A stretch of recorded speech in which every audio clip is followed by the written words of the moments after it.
Leopoldo Suescun es doctor en química y trabaja con hidrógeno verde. ¿Qué es eso?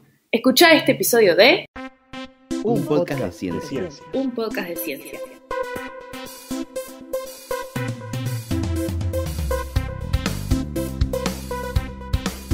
Hola, gracias por escuchar un podcast de ciencia. Soy Soledad Machado, soy comunicadora científica y te hablo desde Montevideo, Uruguay.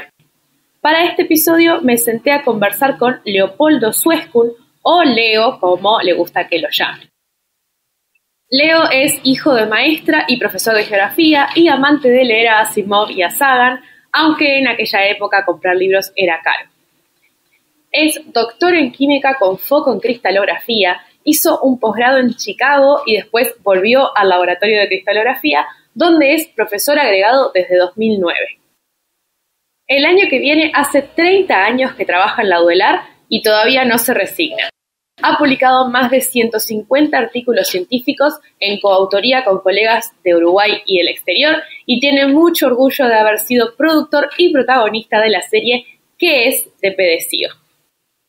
Dice ser un murguista atrapado en el cuerpo de un nerd y que cada vez le gusta más la comunicación científica, lo que para mí es una suerte porque hablamos un buen rato de materiales, de combustibles, de huelgas, de vocación y, como siempre, del éxito y el fracaso. Así que sin más, vamos a empezar el episodio. Bueno, Leo, muchísimas gracias por arrimarte virtualmente a los estudios de grabación inexistentes de un podcast de ciencia. ¿Cómo estás? Bien, muchas gracias a vos por invitarme otra vez más a tus proyectos que son buenos, son muy buenos siempre. Lindo estar. Bueno, vamos a empezar con ¿en qué andás? ¿Qué es de tu vida? Contame.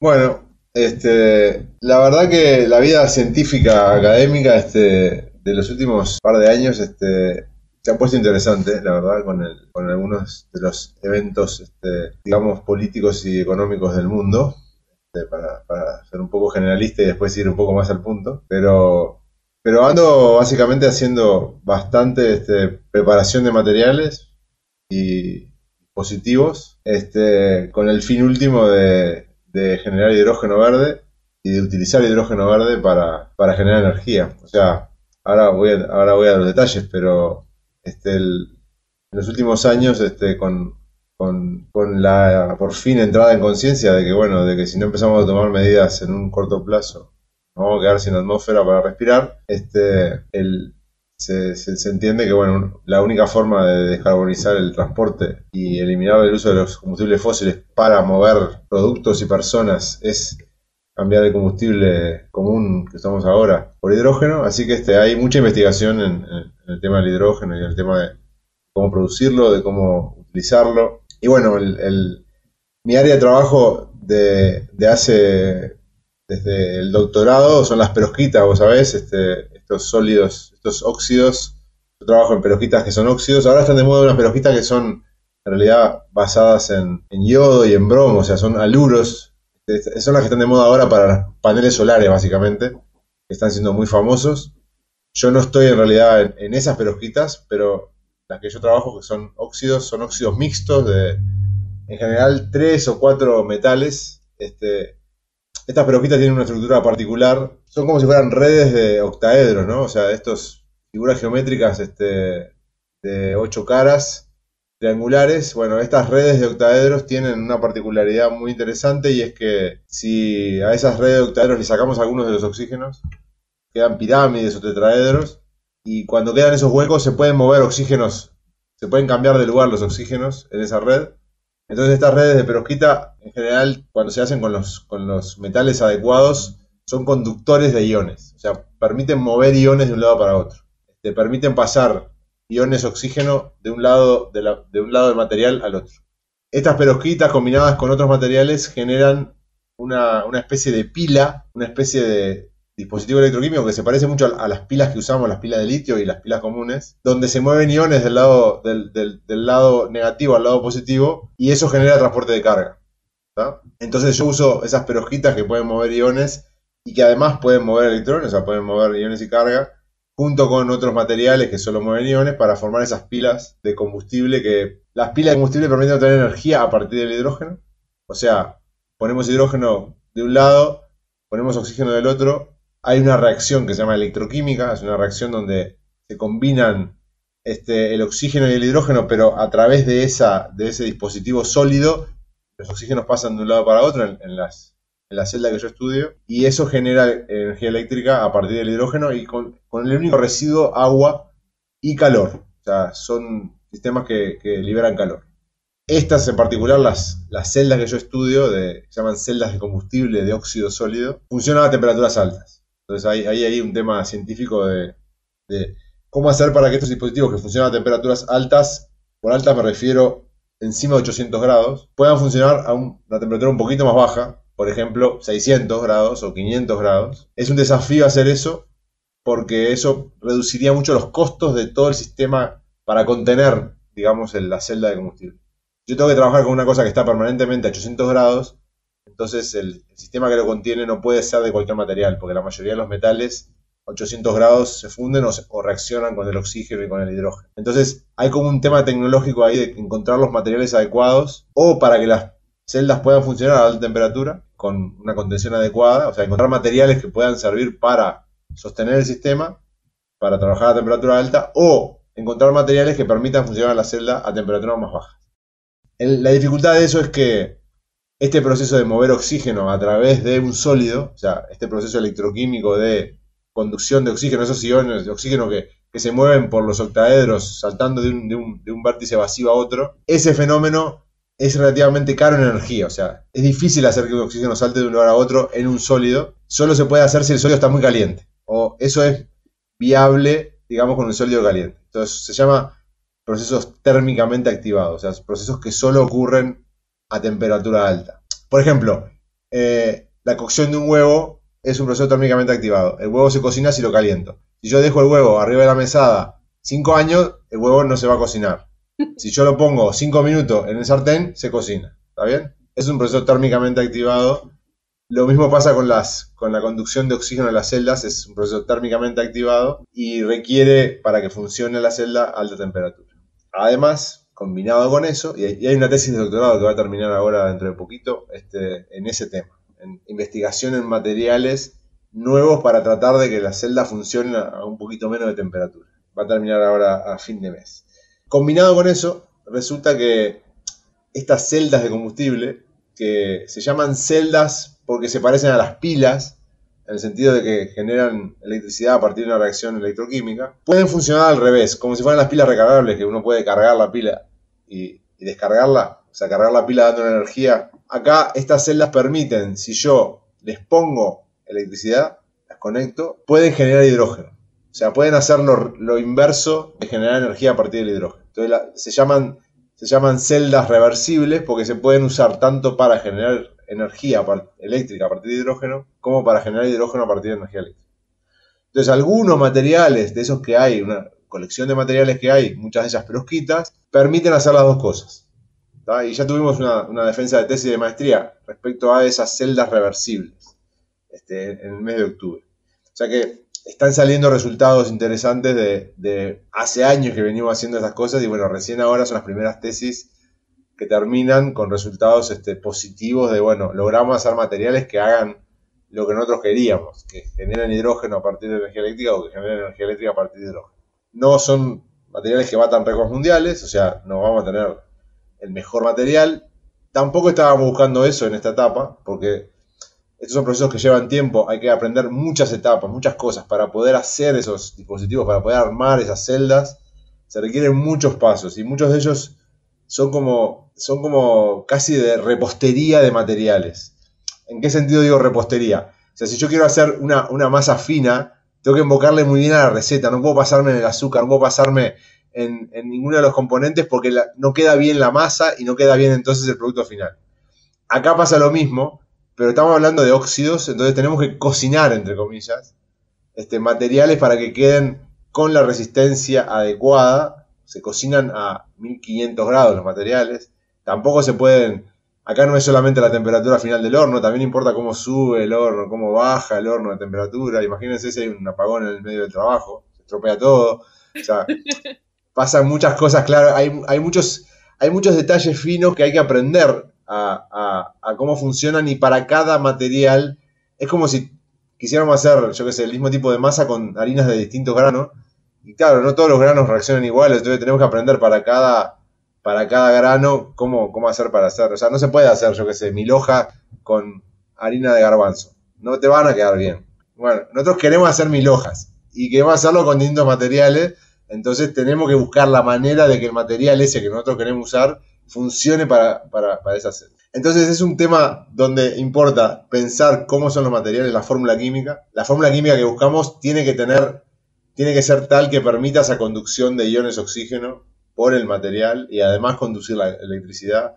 La fórmula química tiene que ser con elementos disponibles, o sea, que no sean elementos ultra caros, o que no sean elementos ultra tóxicos, o que no sean elementos que ya se sabe que pueden generar dificultades. O sea, algunos elementos químicos sabemos que no funcionan muy bien en alguna de estas cosas, o que tienen algunas propiedades que no queremos reproducir. O sea, queremos hacer celdas de combustible que no usen cobalto, por ejemplo. Por muchas razones, el cobalto, algunos de los compuestos de cobalto que se usan para este tipo de materiales tienen una propiedad térmica que es inadecuada, que es que cuando se calientan mucho se expanden muy rápido los cristales. Es como que leudan demasiado rápido y se rompe la celda. Es una cosa ideal si tenés un auto, poner una moto. Exacto, imagínate que cada vez que lo prendés se va rompiendo un poquito porque se expande un poquito de más, y lo prendés y lo apagás y termina siendo que se te rompe todo.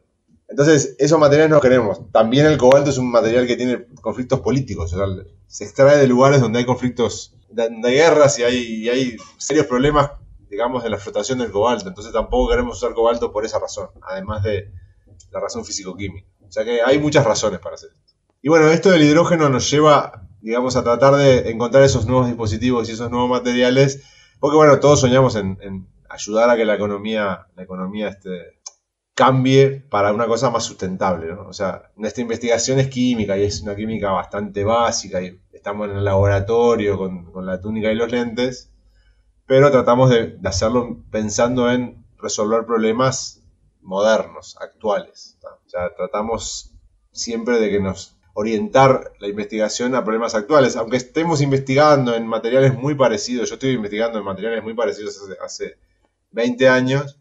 Igual tratamos de enfocar el producto final, o como que la acumulación de conocimientos sobre los materiales permite saber si ese material podría funcionar para hacer celda de combustible. O sea, no vamos a tratar de hacer celda de combustible con moléculas orgánicas, porque claro, no van a funcionar, porque si nos metemos a 100 grados se van a descomponer. Entonces menos van a funcionar a 900 grados. Entonces hay como una especie de reciclaje de conocimiento, etcétera, en estos tiempos. Casi que ningún científico trabaja toda la vida en el mismo tema, porque van cambiando como las necesidades de qué problemas quiero resolver, los objetivos de la investigación.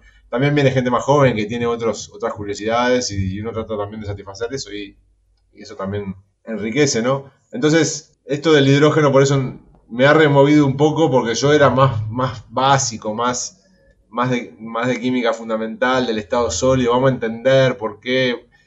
Y bueno, y viene gente diciendo, no, mirá, yo quiero salvar el mundo. Y bueno, te quiero ayudar a salvar el mundo, vamos arriba, vamos a hacer cosas con hidrógeno a ver si podemos salvar el mundo. Y le damos un toque también de básico, ¿no? Tratamos de hacer las dos cosas, hacer el material, hacer el dispositivo y entender por qué funciona. O sea, que hacemos las dos cosas, tratamos de hacerlo. A todo esto, vos para mí sos como el fan acérrimo del hidrógeno verde que yo conozco, o sea, es tu BTS, además el hidrógeno verde, pero ¿por qué hidrógeno? Y en particular estaría bueno que explicaras un poco el tema de que es verde, porque en realidad no es verde.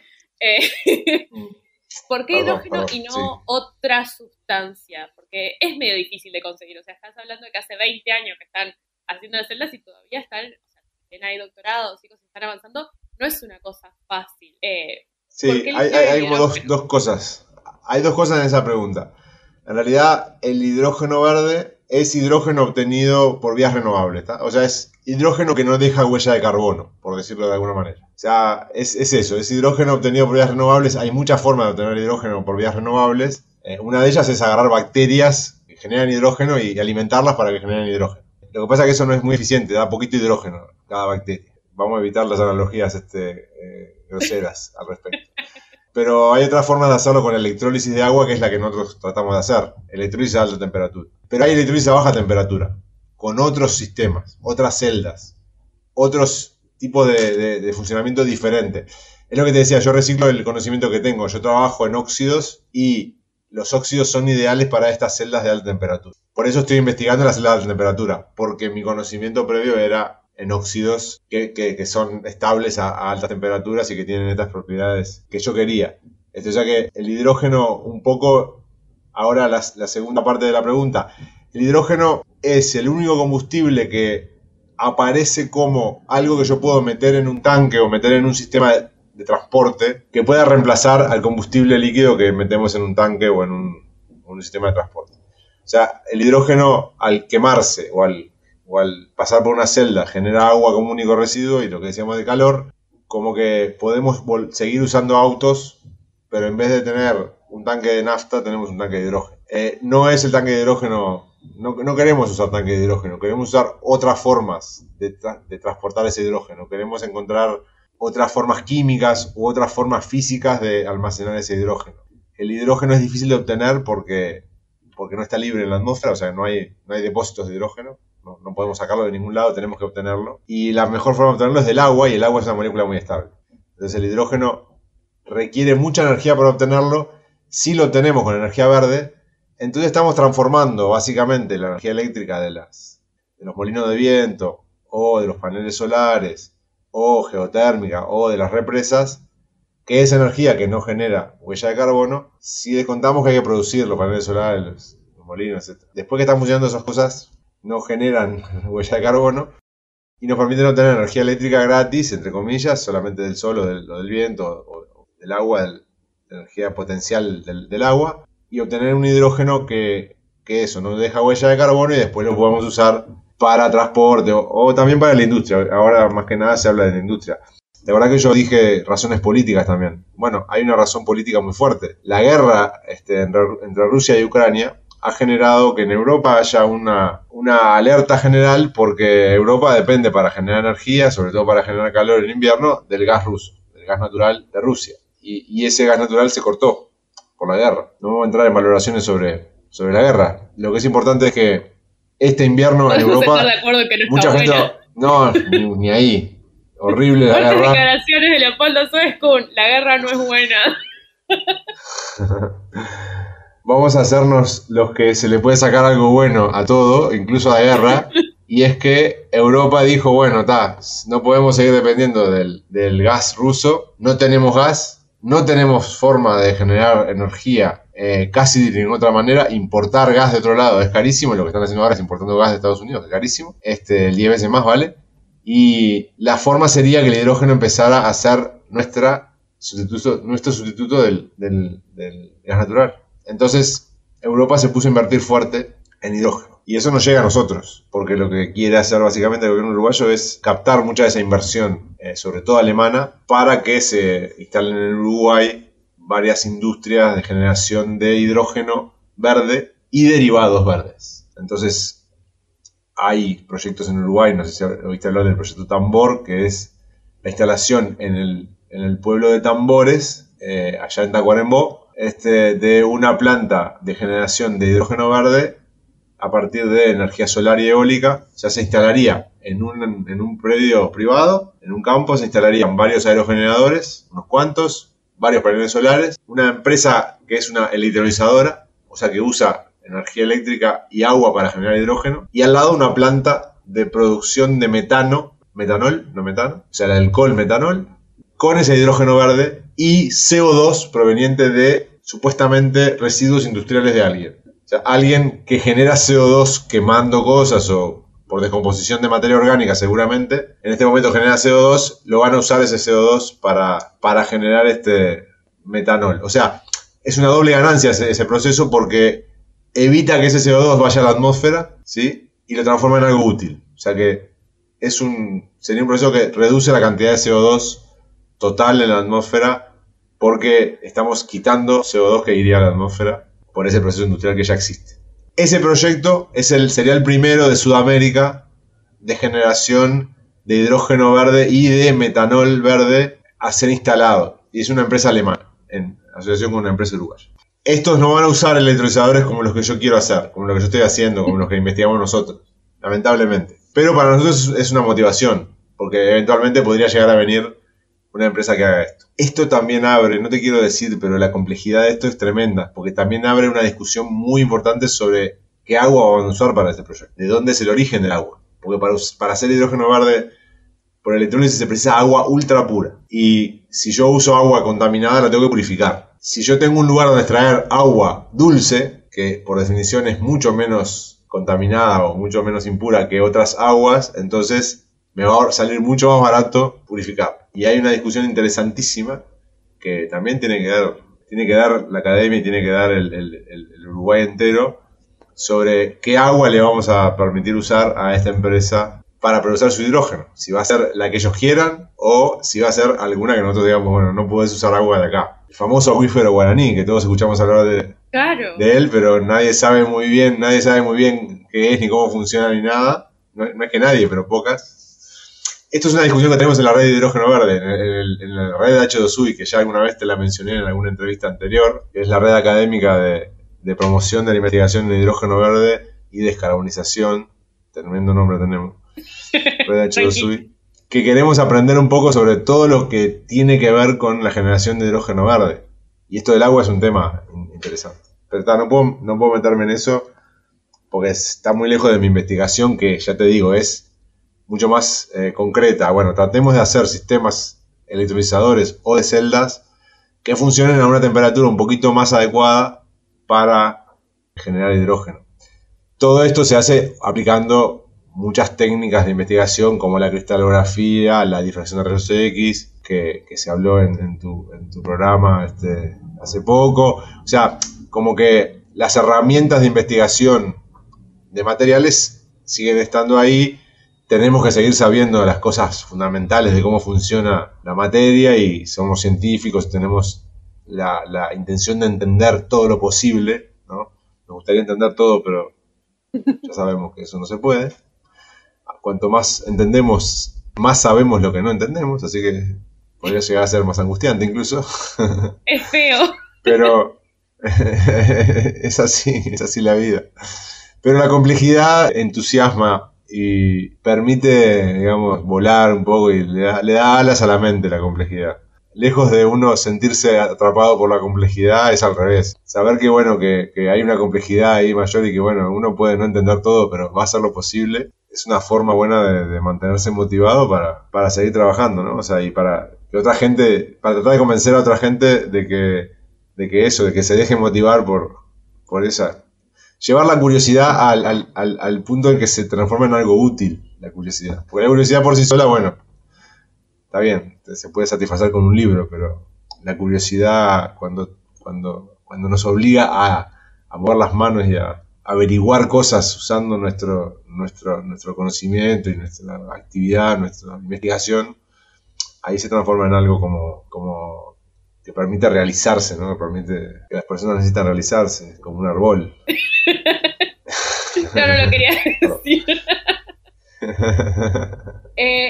Tengo una pregunta que podría perfectamente pertenecer a una sección que no existe, que es Sole hace preguntas realmente crotas. Pero y acá sentí la libertad de ponerte el gorro de profe y decir, a ver qué hicimos con nuestros estudiantes de Facultad de Química que preguntan boludeces. Pero el podcast es mío, hago lo que quiera. Entonces, ¿sería posible, ya que es difícil tener un tanque de hidrógeno y necesitas el hidrógeno para eventualmente un motor, por ejemplo, que funcione con hidrógeno, ¿podrías tener un bidoncito de agua y del agua sacar hidrógeno y ese hidrógeno usarlo para el motor?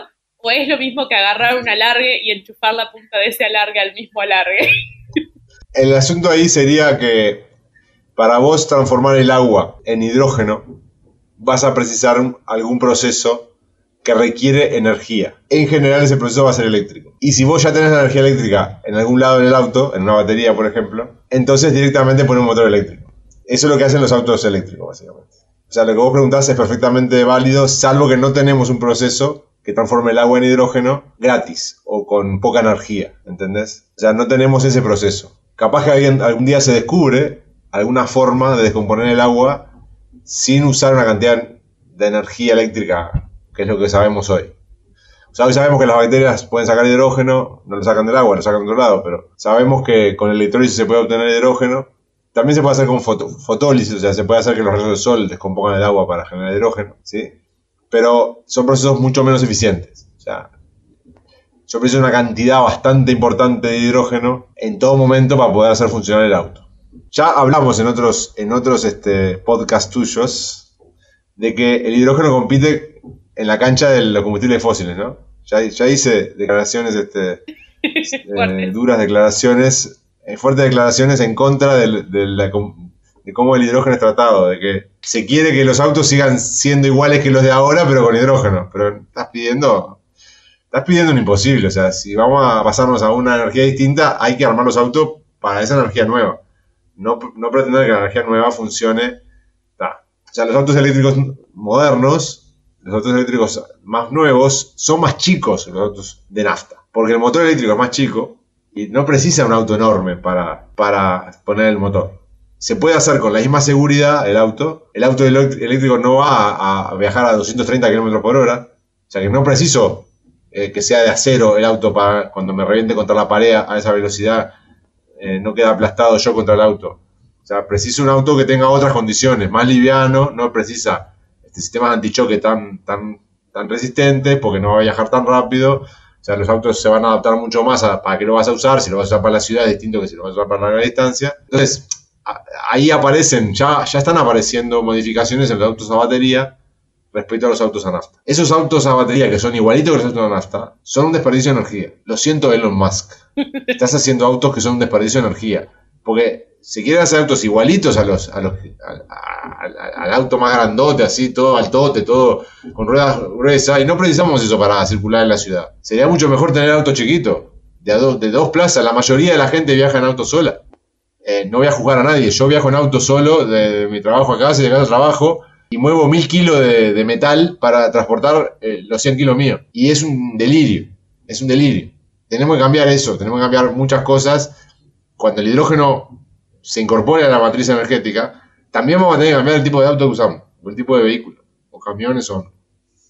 En realidad, también está medio como que claro que el hidrógeno no se va a usar para los autos. O sea, los vehículos chicos de auto para abajo van a ser todos eléctricos de batería. Lo que se va a usar el hidrógeno es para los camiones, para los ómnibus, y bueno, de ahí para arriba, barcos, trenes, o sea, vehículos de transporte pesado, que en realidad no los vemos porque en general no están circulando por al lado nuestro, pero consumen una cantidad tremenda de energía, sobre todo los barcos.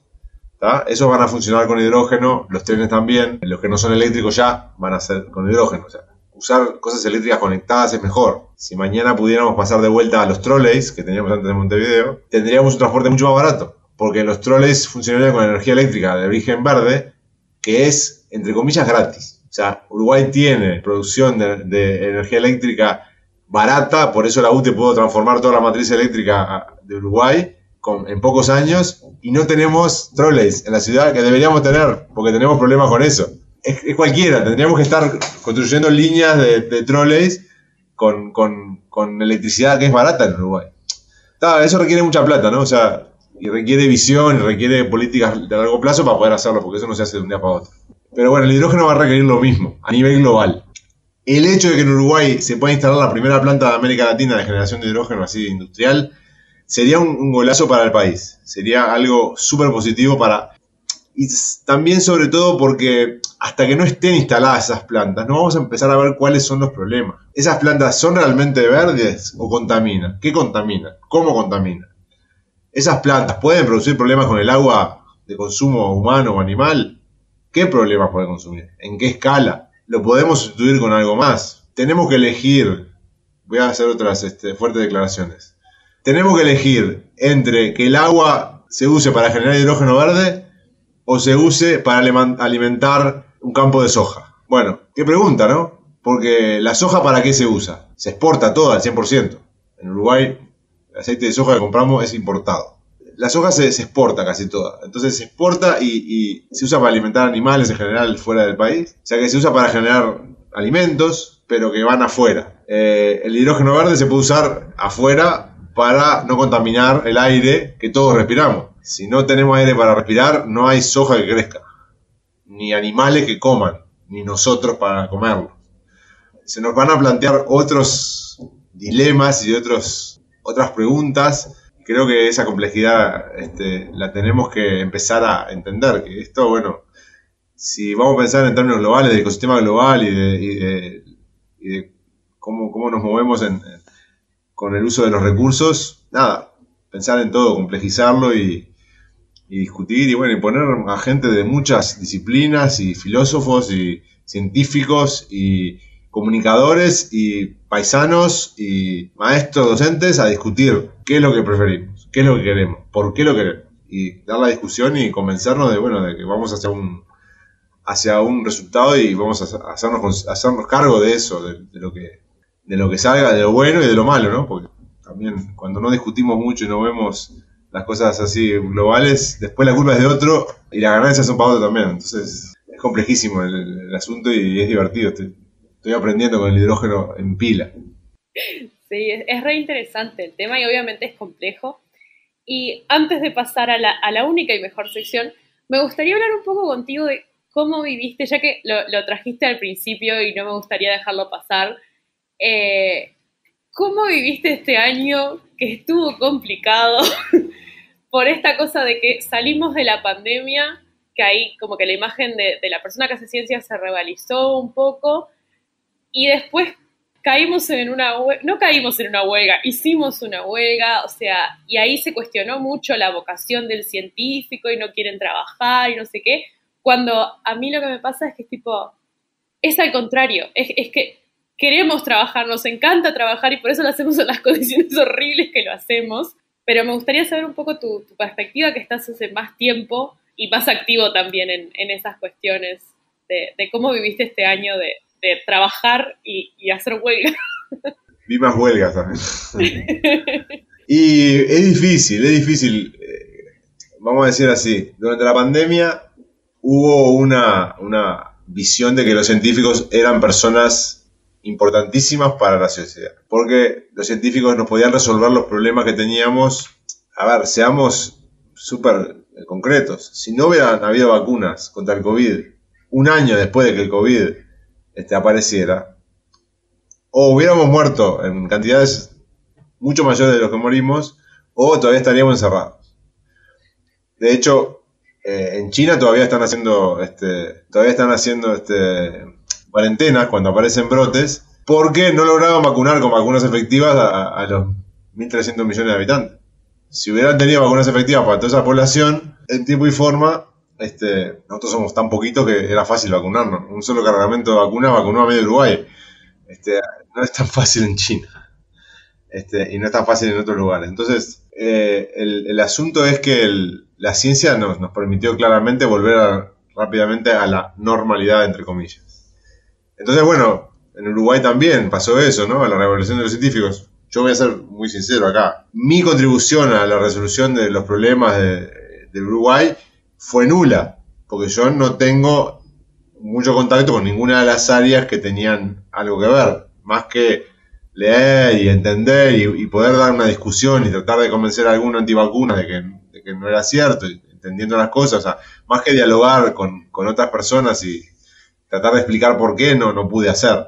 Pero bueno, hubo como una especie de empuje así por la importancia de la ciencia. Y terminamos con el año con un presupuesto que no se condice con eso. O sea, por un lado te dan una caricia y por otro lado hay un palo. Entonces como que esa cosa fue dura para mucha gente. Calculo que fue más dura para la gente más joven, que estaba más entusiasmada, porque yo cuando era joven también me pasaba lo mismo. Ahora como que uno ya tiene como uno ya sabe un poquito que a veces los discursos son eso, y los discursos no significan que haya después grandes cambios en algunas cosas. Entonces, bueno, fue un poco difícil, sí, tener que votar una huelga y tener que dedicarse a volver a hacer carteles, pintar carteles y marchar, porque son actividades que uno querría que no fueran necesarias.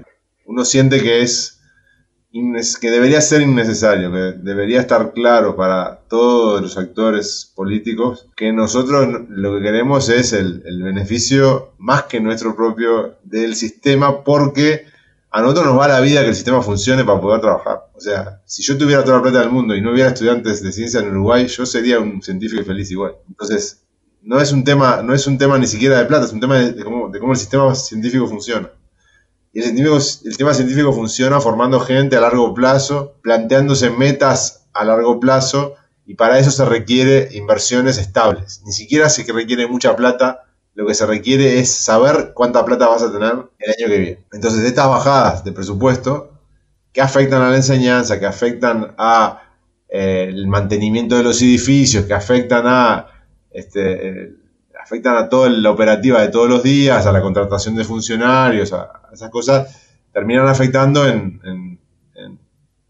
más que impedirme hacer mi ciencia, me impiden dedicar el tiempo, me impiden tener personal de apoyo que pueda resolverme un tema técnico, una tontería, yo qué sé.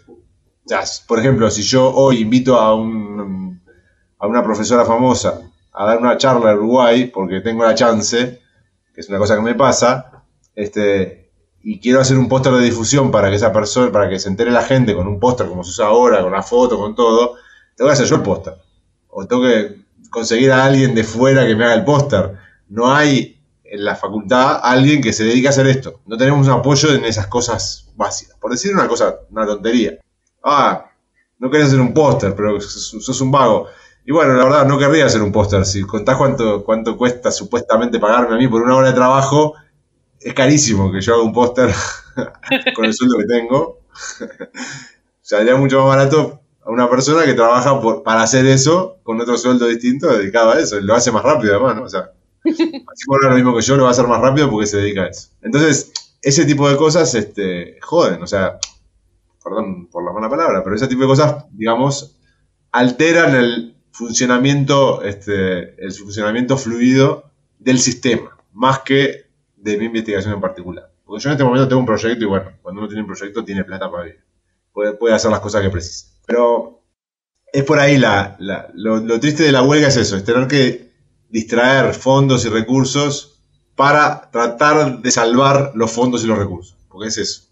Tratar de salvar algo, o sea, tener que usar ese tiempo para salvar al sistema, para tratar de salvar algo, en vez de para seguir creciendo. Y también la edad afecta, yo ya tengo muchas huelgas, entonces como que bueno, un poco uno ya sabe.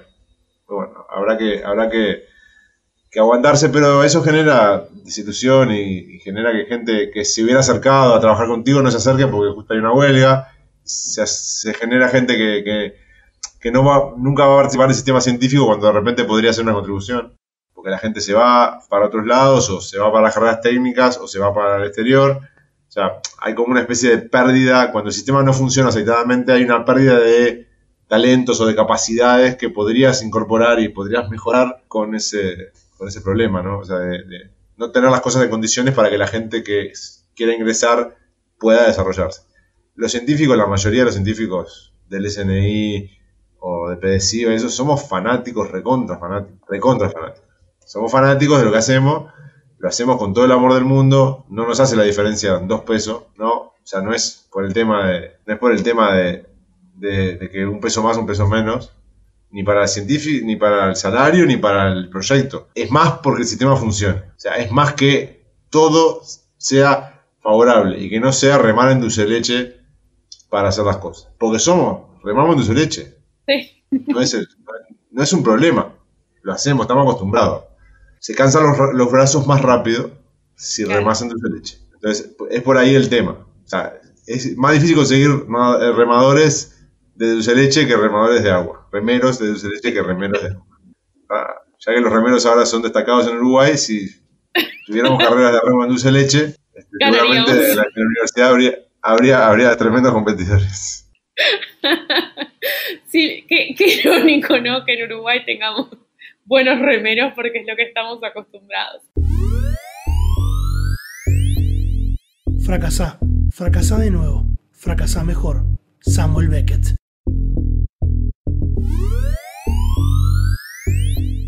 Bueno, y ahora ya hace un rato que estamos conversando y yo seguiría conversando para escuchar más fuertes declaraciones de Leopoldo Suescun, pero el tiempo es tirano, así que vamos a pasar a la única y mejor sección del podcast, que es esta exploración del éxito y el fracaso que vengo haciendo desde hace años ya, preguntándole a gente sobre sus percepciones, sus ideas, en particular del fracaso, porque siempre tenemos esa idea de, si fracasas sos una fracasada y el fracaso es algo horrible que hay que evitar y que es espantoso, y en realidad es algo diario en la ciencia, todo el tiempo estás fallando mejor y fallando de nuevo.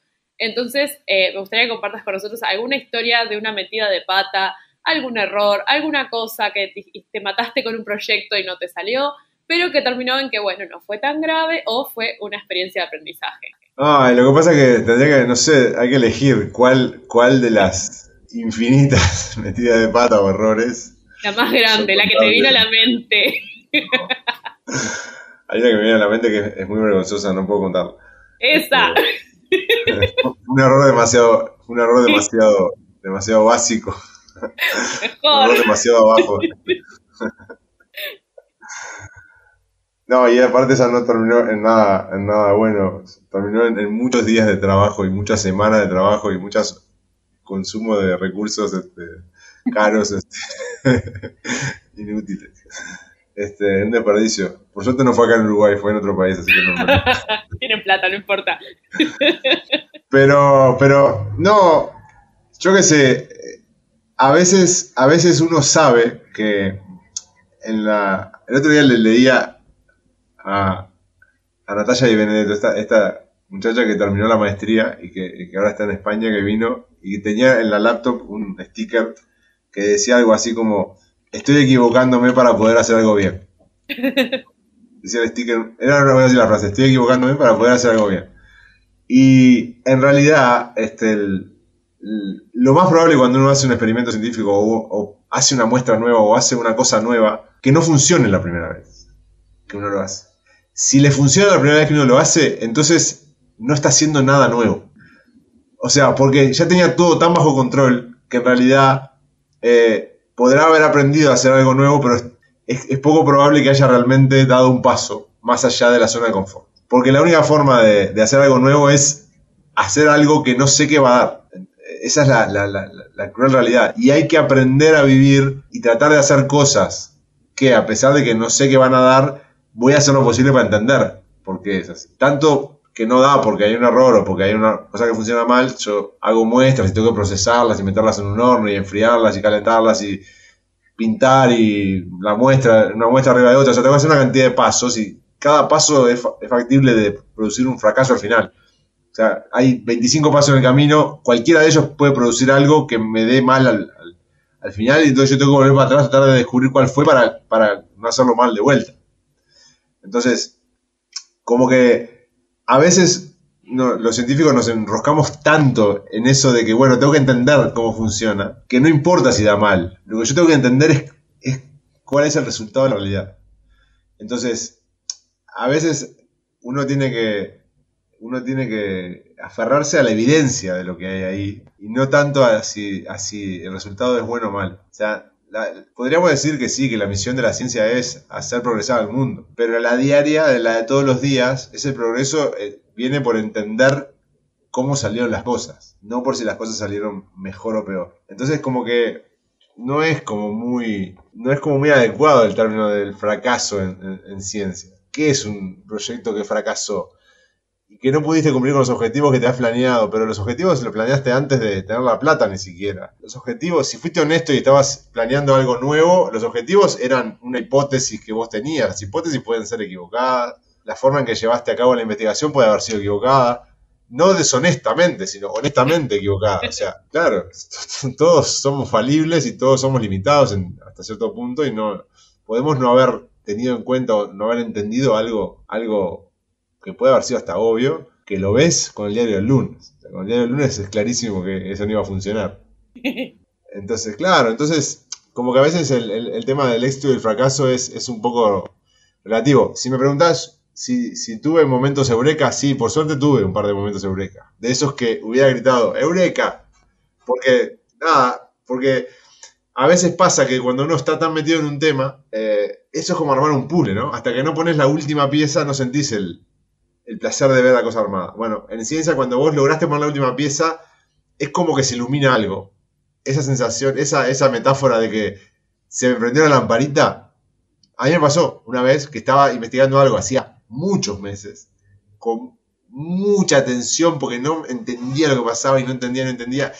Y una noche, era de madrugada, ya estaban todos durmiendo en casa, yo estaba trabajando solo en la computadora y entendí lo que pasaba, con una perojita además. Esta, mirá.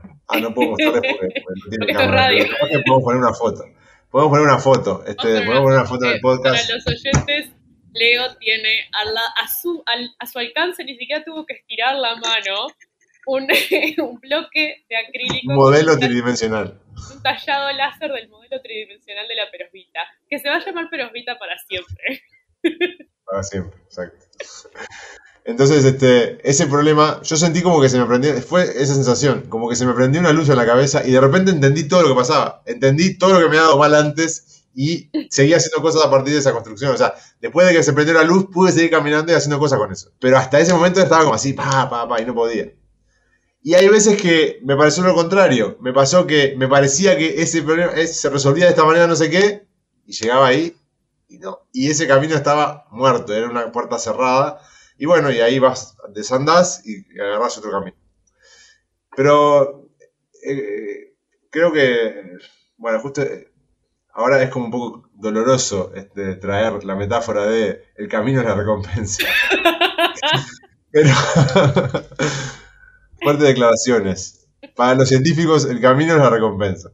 Dice, patente en 2013, o el camino no era este, o la recompensa es una rima con manada.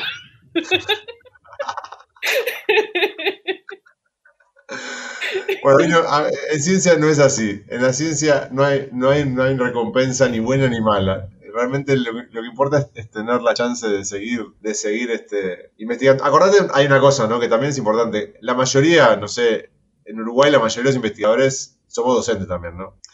Y en la tarea docente hay como una cosa de, digamos, de motivación y de como de renovación el ciclo lectivo también renueva cabezas y renueva estudiantes, o sea que como que tampoco es que yo estoy todo el tiempo en mi investigación y todo el tiempo metido adentro. Hay veces que uno se sale porque está pensando en otra cosa y cuando vuelve tiene una visión distinta, porque también está eso de que el trabajo de la cabeza no es constante. La cabeza no es como el volante no es como el motor de un auto que lo tengo prendido y siempre funciona. No es así. O sea, hay altibajos, hay distracciones, claro. Entonces, todo el motor de un auto que tiene luces prendidas y vos no sabes qué es y te dice chequear el motor y vos estás ahí, chequeas el motor y qué pasa.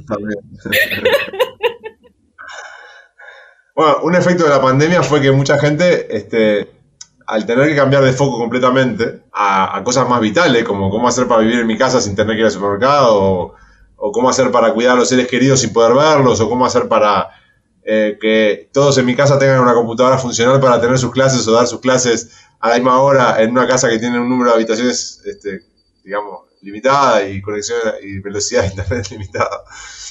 Se salieron tanto del foco que después costó volver también. Y eso ha generado toda clase de cosas raras, ¿no? Sí. Lo que llamamos enfermedad mental, que en realidad claramente me queda claro que somos todos, digamos, seres humanos falibles y que tenemos flojera por algunos lados. Enfermedad mental o respuesta totalmente natural a estar viviendo el fin del mundo desde hace 3 años todo el tiempo. Exacto, sí. Una de dos. Sí, la vuelta de la pandemia, exacto. Trajo dos cosas que yo no sabía. Yo no sabía que se podía tener una vida virtual igual que en la pandemia y además tener la vida presencial sumada a la vida virtual. Con el mismo día de 24 horas. Sí. No, volviendo a la pregunta, mirá, te quiero solo rapidito. Dale. Volviendo a la pregunta. He metido la pata muchas veces. Elegí mal cosas para investigar. Hice mal cálculos muchas veces. ¿No? Hice mal cálculos básicos, geométricos. Yo soy químico, debía haber hecho bien ese cálculo. Y me di cuenta 4 meses después, ya estaba todo mal y había perdido meses. Pero bueno, también se aprende de eso y también uno revisa sus procedimientos, porque revisar los procedimientos de cuando la confianza es demasiada como para hacer ese cálculo tan rápido y no tomarse el tiempo para decir, no, mirá, yo en cada paso de esto que hago tengo que tener exactamente el mismo cuidado, ya sea el paso más simple que yo sé desde que soy estudiante de liceo, hasta el paso más complejo que estoy dando que nunca lo dio nadie. O sea, aprendizaje de conductual, tengan una conducta responsable, ¿no? O sea, exceso de confianza mata, listo. O sea, esos son el tipo de aprendizaje que sacás de los errores graves que cometés. Por suerte nunca me pasó un error que causara daño, más que pérdida económica de recursos, pero también puede pasar eso, a veces que pasan errores que causan daño, pero por suerte no me pasó. Bien, bueno, entonces para cerrar me gustaría mirar el otro lado un poco y pensar en el éxito y que nos cuentes o bien en qué momento dijiste, mamá, llegué, soy científico, hecho y derecho, denme una toga y un birrete, o cómo te imaginás que sería el éxito para vos. Bueno, que me sentí así que soy un científico, quizá tenga más que ver con cuando tuve que interactuar así con niños. Porque ellos te ven como un científico y ya el hecho de que, ay, mirá, un científico, es como, te señalan con el dedo. Ahí sentís que haces algo raro, digamos. Por sentirse como un científico por las realizaciones o porque uno puede, yo qué sé, publicar un artículo o escribir una tesis o eso. Sí, también hubo pequeños hitos en mi carrera, digamos, que me hicieron sentir que estaba llegando a eso, que estaba llegando a ser un científico. Aunque yo en realidad decidí ser un científico sobre la marcha, como muchos, ¿no? O sea, no entré a la facultad para ser un científico, entré para ser un ingeniero. Pero sí, hay momentos en que uno dice, bueno, terminé el doctorado, ya tengo como la formación, supuestamente, en investigación, en ser capaz. A veces es mientras estás escribiendo la tesis que te das cuenta que tenés un grado de elaboración de algún tema que te hace sentir que estás bien parado en el tema y que bueno, yo siento que tengo cierta autoridad de conocimiento sobre este tema. O sea, es una autovaloración. De afuera te ven, alguna gente, a veces los colegas te ven como un científico hecho y derecho después de ciertas discusiones, o tu familia te ve como un científico desde el día que empezó un doctorado, no importa lo que estés haciendo. O sea que en realidad las percepciones dependen un poco del ambiente donde te moves. Yo creo que en algún momento del doctorado, me parece que como estaba escribiendo la tesis, sentí medio como que estaba ahí, empezando a pararme. Eso no quiere decir que no haya sentido inseguridades 1000 veces. Y el famoso síndrome del impostor me pasa hoy, incluso, cuando me estoy moviendo un poquito afuera de mi tema de confort. Porque es el tema, cuando uno investiga cosas nuevas, tiene que salir de la zona de confort permanentemente, y a veces uno se da cuenta de que ante algunas preguntas no tiene la respuesta. Entonces, bueno, se ve que estoy un poquito más afuera de lo que yo pensaba, vamos a volver un poquito, revisar, caminar, armar un poquito mejor esta estructura para estar más estable y poder seguir produciendo, no tanto en una cosa nebulosa, ¿no? Hoy en día me sigue pasando que en algunas cosas, bueno, siento que no soy, como que se espera más de mí capaz, o alguien piensa que este científico debe saber todas las cosas, y bueno, yo qué sé. El otro día alguien me hacía una entrevista y me decía, no, porque tenés el profesor Leopoldo Suesco que tiene tanto conocimiento, mira todo lo que sabe, no sé qué. Bueno, sí, yo sé muchas cosas, pero yo vengo caminando para allá, para el lado de las perosquitas, y estoy señalando a mi cristal de perosquita que está acá. Estoy señalando al cristal ese que tengo ahí en el escritorio. Yo vengo caminando para allá hace 30 años. Pregúntame qué hacer con la semilla del zapallo para que te crezca un zapallal.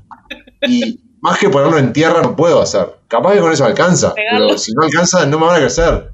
Regarlo, bueno, no tengo ni la constancia para regar cosas. Pero no sé tantas cosas del mundo y seguramente mucha gente va a decir, ay, pero qué ridículo, ¿cómo no sabe qué hacer con la rosa para que no se le marchite a los 5 minutos que la tiene en el florero? Porque nadie sabe todo, entonces pongamos las cosas en su justo valor. Yo sé mucho de mi tema, por suerte tuve la chance de hacerlo, pero por suerte hay alguien que sabe mucho del tema de al lado, de la derecha, del lado de la izquierda, y entre todos construimos un conocimiento global y entre todos hacemos un mundo mejor y entre todos le damos oportunidades a todos. O sea, no es mi sabiduría lo importante es que hay muchas sabidurías y que entre todas hacemos un conocimiento complejo, ¿entendés? O sea, yo me nutro de la sugerencia que vos me das para dar una charla mejor cuando estamos discutiendo sobre cuestiones de esas de divulgación, o veo a un científico, un colega que tiene mucha más experiencia y lo imito. O sea, todos tenemos exactamente la misma chance de contribuir si nos dedicamos a eso, si nos dedicamos a algo, y si lo demás nos enriquecemos de los que se dedicaron,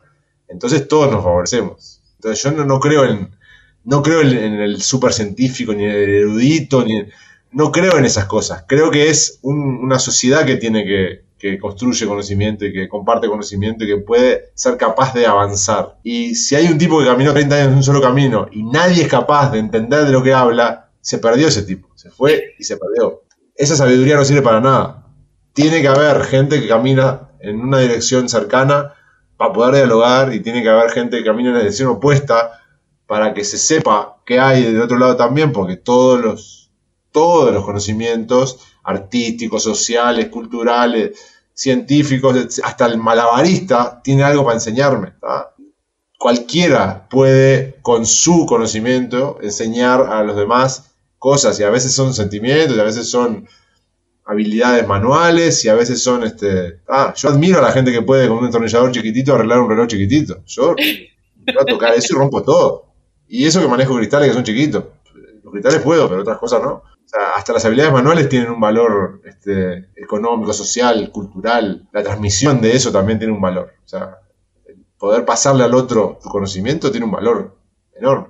Entonces, nada, me parece que los científicos somos subvalorados en algunas cosas, pero no sobrevaloramos demasiado nosotros mismos en otras. No digo que no seamos valiosos.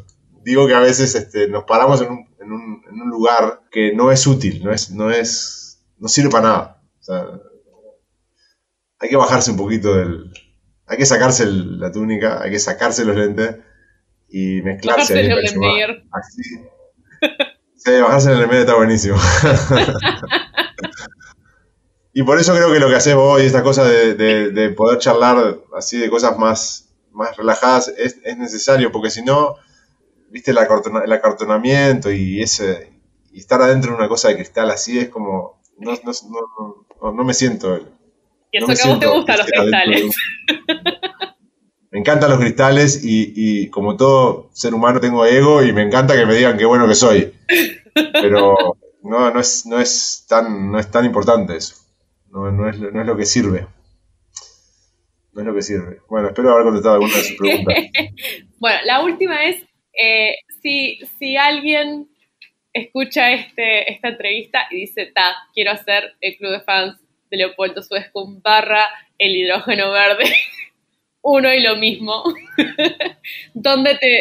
barra las perojitas, ¿dónde te puede encontrar? Barra las perojitas, ¿dónde te puede encontrar? Me puede encontrar en el tercer piso de la Facultad de Química, edificio central, enfrente al ascensor de la izquierda, en @Leopoldo Suescun en Twitter, en chrismatlab.fq.edu.uy /Leopoldo en la World Wide Web, eso antiguo que se usaba antes, la página web, y el leopoldo@fq.edu.uy es el mail. En la Facultad de Química, básicamente, la mayor parte del tiempo útil. Genial. Bueno, Leo, muchísimas gracias y te dejo volver a disfrutar estos 33 grados que tenemos hoy. En la ciudad de Montevideo. Bueno, voy a tratar de no disfrutarlos porque estoy por suerte en un ambiente refrigerado.